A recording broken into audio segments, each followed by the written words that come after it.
Russell po. Ano, sorry? Jean Russell po. Jean Russell. Okay. Kaya Tondo ka din? Oo po. Dagupan lang po. Dagupan. Okay. Taon-taon ka bang sumasayaw sa Lakbayan? Opo. Pang ilang taon mo na ngayon? 3 years na po. 3 years. Sabi nila yung mga sumasayaw daw may kahilingan. Ikaw ba may kahilingan? Kahilingan din po.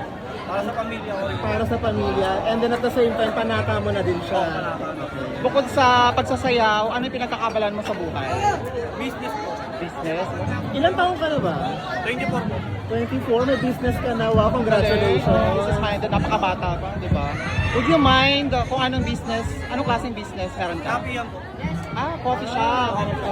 For how long na ba to? Tagal na po. 8 years na rin po. Ano yung may advice mo sa mga kabataan na gusto nyo mag-business? Ano lang, sugal lang hanggat makuha nila yung goal nila. Kasi hindi naman na pang buhay. Nakakaalang, nakakaalang rin sa sarili ko. Ganun lang. Single ka ba? Hindi po. So meron ka ng... Girlfriend, asawa, may anak, ilan na anak? Isa lang. Pero hindi halata. Halata.